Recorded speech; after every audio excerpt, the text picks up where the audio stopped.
every day on this ship, in your platforms, preparing to be ready and as proficient as humanly possible so that if and when you are called upon, you are ready. Which is exactly what the world has seen, whether it was in the Red Sea with the Houthis, whether it was Midnight Hammer.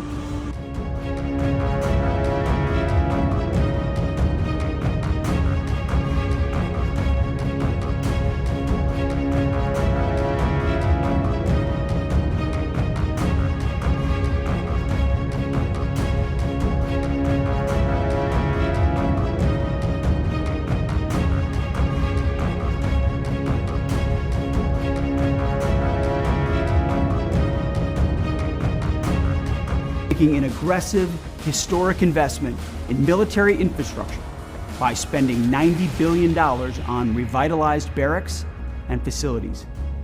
And that money will get rid of all substandard and failing barracks.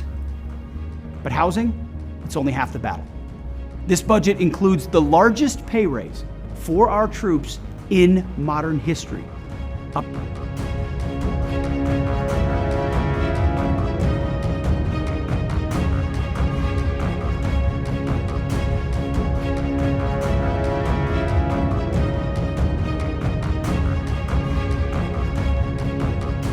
Distinguished members of the committee, thank you for the opportunity to testify in full support of President Trump's historic $1.5 trillion fiscal year 2027 budget for the Department of War. I am concerned that we have a distracted administration and a distracted department.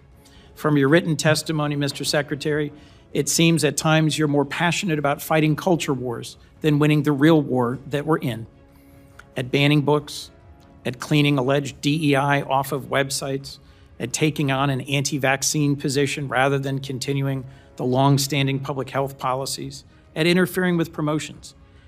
I'm stunned that you fired the 44-year Chief of Staff of the Army in the middle of a hot war and dismissed the Secretary of the Navy in the middle of a naval blockade. As dozens of senior flag rank officers have been dismissed, I am worried about what that does to focus and morale.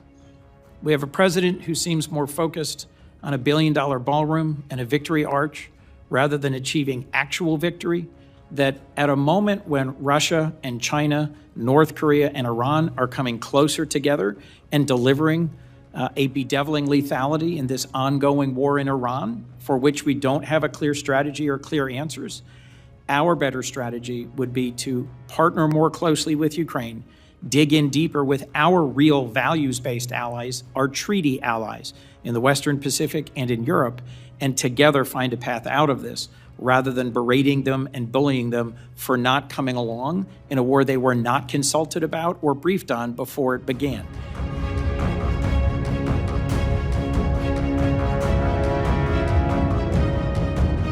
Mr. Secretary, if Congress does not authorize, if we don't authorize this, to continue military operations against Iran, you're going to have a plan put in place to draw down our troops, to reset the region, to protect our assets. Could you provide this committee with Plan B?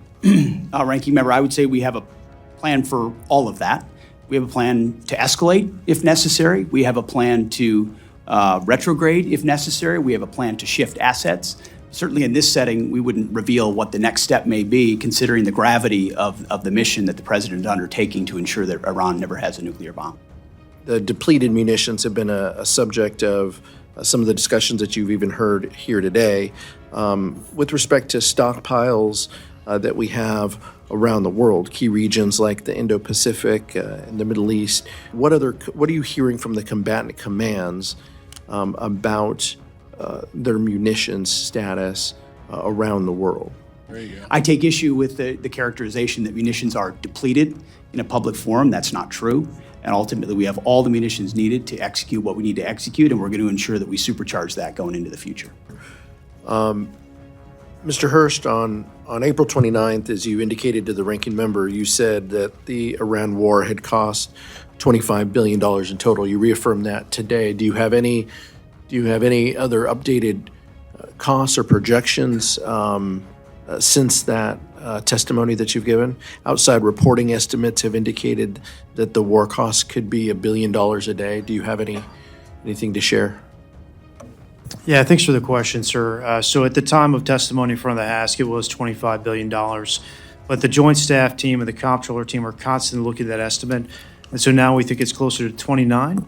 That's because of updated repair and replacement of equipment costs and also just general operational costs to keep people in theater.